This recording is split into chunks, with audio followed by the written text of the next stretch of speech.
하나님의 은혜와 사랑과 평강이 오늘 하루도 충만하기를 주의 이름으로 축복합니다.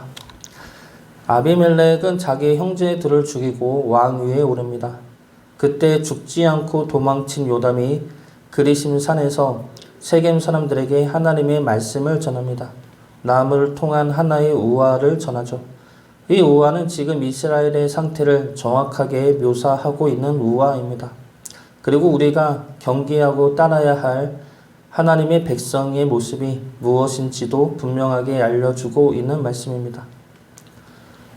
여기서 우리가 한 번 더 짚고 가야 할 것은 사사기의 말씀은 전쟁에서 승리하기 위한 말씀이 아닙니다. 하나님을 떠나는 이스라엘 백성들의 모습과 그들을 계속해서 부르시고 세우시려 애쓰시는 하나님의 모습이 이 사사기의 전체 말씀입니다. 기드온 사사에 관한 말씀도 마찬가지이죠.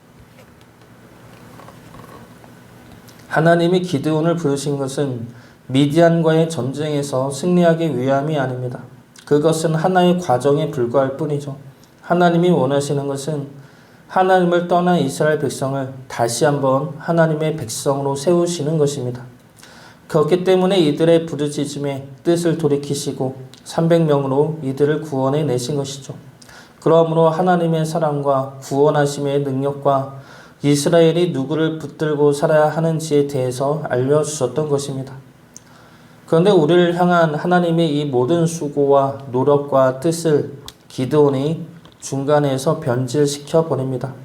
그리고 그 변질된 신앙이 얼마나 끔찍한 참상으로 이어지는지를 성경은 계속해서 보여주고 있습니다.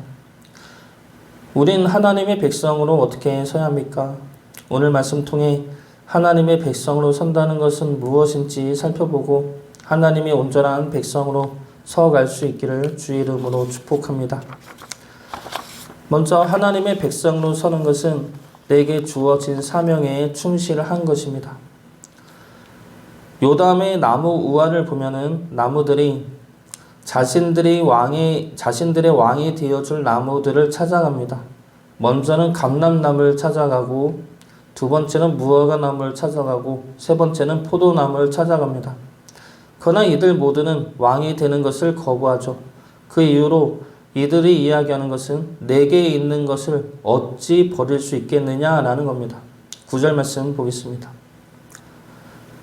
감람나무가 그들에게 이르되 내게 있는 나의 기름은 하나님과 사람을 영화롭게 하나니 내가 어찌 그것을 버리고 가서 나무들 위에 우쭐 대리요 한지라. 내게 있는 나의 기름, 이것은 하나님이 감람나무에게만 허락한 하나님의 은혜이고 축복입니다.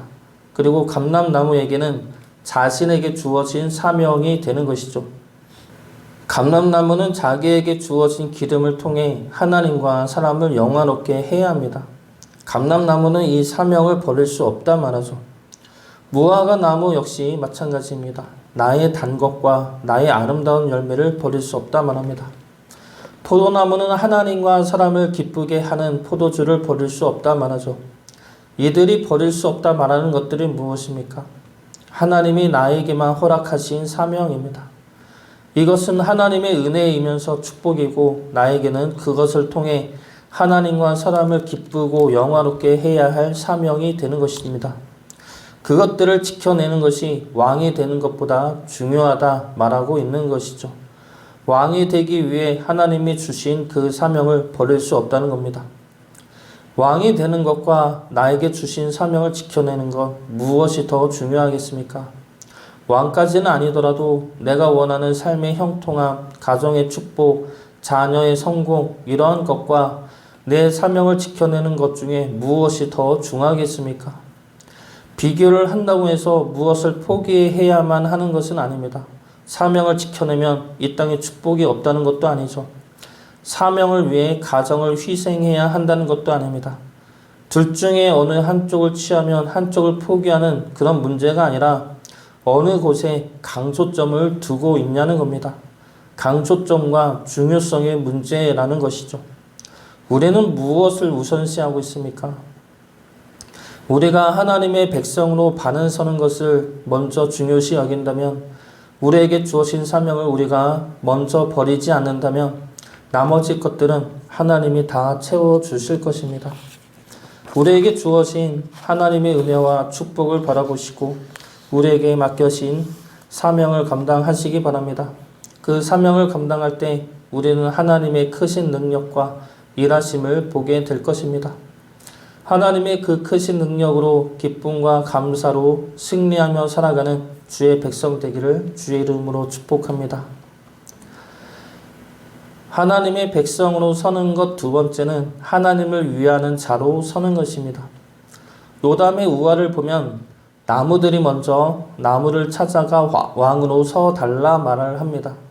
사람들이 우리의 왕이 되어 달라 말하는 것이죠. 그런데 사람들이 왜 왕이 되어 달라고 말합니까? 사무엘상을 보면은 이스라엘이 왕을 달라 요구를 합니다. 이때 이스라엘이 왕을 요구하는 이유가 잘 나타나 있습니다. 사무엘상 8장 19절과 20절 말씀입니다. 백성이 사무엘의 말 듣기를 거절하여 이르되 아니로소이다. 우리도 우리 왕이 있어야 하리니 우리도 다른 나라들 같이 되어 우리의 왕이 되어 우리를 다스리며 우리 앞에 나가서 우리의 싸움을 싸워야 할 것이니이다 하는지라. 여기서 이스라엘이 왕을 요구하는 이유가 크게 두 가지로 나오고 있습니다. 하나는 다른 나라 같이 되고 싶어서입니다. 다른 나라와 같이 되겠다. 이 말씀은 하나님의 나라임을 포기하는 말씀이죠. 하나님의 말씀을 따라 하나님의 보호를 받는 것에 대해 불안하고 두려운 겁니다. 하나님의 능력에 안심이 안 되는 것이죠. 하나님의 말씀을 지킬 때 하나님의 능력이 임하는 것 말고 항상 왕과 군대와 무게가 차고 넘치게 있어서 하나님 없어도 우리 스스로 우리를 지킬 수 있는 나라가 되겠다는 겁니다. 두 번째 이유는 왕을 요구하는 이유가 우리를 위하여라는 것이죠. 아까 읽은 말씀에 유독 많이 나오는 단어가 우리입니다. 우리의 왕이 되어 우리를 다스리고 우리 앞에 나가서 우리의 싸움을, 이 모든 것들의 주체가 누구입니까? 바로 우리라는 것이죠. 그래서 왕은 우리를 위하여 있어야 한다는 겁니다.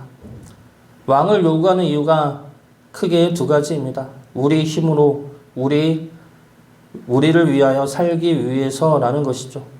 그런데 이것은 하나님의 나라 백성으로 살지 않겠다는 겁니다. 오늘 말씀으로 돌아와서 나무들이 감람나무나 무화과 나무들에게 왕이 되어 달라 하는 이유가 바로 여기에 있습니다. 다른 나라들처럼 우리 힘으로 우리를 위하여 살자라는 겁니다. 그런데 이 말이 우리들에게 달콤하게 들려온다는 것이죠. 하나님의 말씀을 지킨다고 이렇게 약하고 궁핍하게 살 수는 없지 않느냐? 하나님 말씀 지킨다고 다른 사람들처럼 원하는 것도 못하고 살지 않느냐?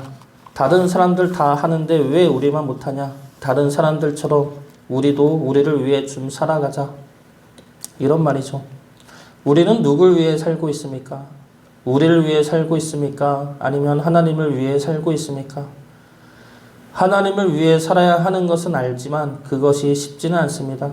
하나님을 위해 사는 것은 우리가 머리로만 알면 절대 할 수 없는 일이죠. 하나님을 위해 사는 것은 우리가 하나님을 사랑할 때만이 할 수가 있는 일입니다. 우리를 향한 하나님의 은혜를 알고 우리를 위해 십자가를 지신 주님의 사랑을 우리가 먼저 알아야 하나님을 위해 살아갈 수가 있습니다. 주님 없이 살았던 우리를 먼저 사랑하신 주님의 그 사랑을 우리가 알아야, 그래서 주님을 향한 사랑이 생겨나야 주님을 위한 삶을 살 수 있게 되는 겁니다. 먼저 주를 사랑하시기 바랍니다. 주를 사랑하면 할수록 주님을 위하여 사는 삶은 더욱더 수월해지고 기쁨이 되어질 것입니다.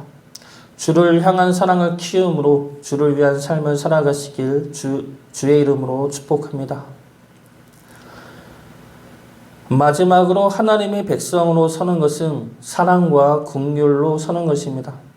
요담의 나무 우화에서 왕이 되어줄 나무가 없자 찾아간 나무는 가시나무입니다. 가시나무에게 왕이 되어달라 요구를 하자 이 가시나무는 이렇게 말합니다. 15절 말씀 보겠습니다. 가시나무가 나무들에게 이르되 만일 너희가 참으로 내게 기름을 부어 너희 위에 왕으로 삼겠거든 와서 내 그늘에 피하라. 그리하지 아니하면 불이 가시나무에서 나와서 레바논의 백향목을 살 것이냐 하였느니라. 왕이 되어 달라는 요구에 가시나무가 두 가지를 이야기합니다. 먼저 내 그늘에 피하라 말하고 있죠. 내가 그늘이 되어 줄 테니 나에게 와서 쉼을 얻으라는 겁니다. 이것은 회유하는 말이죠. 달콤한 말로 유혹하는 말입니다. 그런데 문제는 이 나무가 가시나무라는 것이죠. 가시나무에 무슨 그늘이 있겠습니까? 가시나무에 피하면 가시에 찔릴 뿐이지 거기서 무슨 쉼을 얻을 수가 있겠습니까? 자기에게 오는 나무를 찔림과 고통을 줄 거면서 겉으로는 내가 그늘이 되어주겠다 말하고 있는 겁니다. 두 번째로 하는 말은 내게 오지 않으면 불로 살 것이다 라는 말입니다. 이것은 협박이죠. 내게 오지 않으면 가만두지 않겠다. 내게 오지 않는 자는 모조리 다 처단하겠다. 이 가시나무는 아비멜렉을 의미하면서 세상의 악한 권력자들 모두를 의미합니다. 이들이 사람을 다루는 방식은 두 가지입니다. 바로 회유와 협박, 많이 들었던 말로는 당근과 채찍이죠. 그런데 이 당근이 참된 당근이 아니라 겉으로만 보이는 당근이라는 겁니다. 속에 들어가면 우리를 찌르고 고통스럽게 할 뿐인 가시라는 것이죠. 그러나 채찍에는 분명하게 행합니다. 그래야 사람들이 들어옴에 의해 자신의 말을 들을 거라 생각하기 때문이죠. 세상의 권력자들은 보통 이 두 가지 회유와 협박으로 사람을 대하고 부리면서 자신의 이득을 챙깁니다. 그리고 이것은 세상의 방식이죠. 우리는 하늘에 속한 하나님의 백성입니다. 그러면 하늘의 방식을 따라야 할 것입니다. 하늘의 방식은 무엇입니까? 사랑과 긍휼하심입니다. 바로 주님이 우리에게 보여주셨고 행하셨던 방식이죠. 주님은 우리를 진정으로 사랑하셨고 우리의 고통과 아픔에 긍휼함을 가졌습니다. 그 사랑과 긍휼하심으로 십자가를 지셨고 우리를 구원해 내셨습니다. 주님의 사랑과 긍휼함을 입은 우리 역시 그 사랑과 긍휼함으로 살아가야 할 것입니다. 사람들을 향해서 회유와 협박이 아니라 진정한 사랑과 긍휼함으로 대하며 더불어 살아갈 수 있기를 주의 이름으로 축복합니다.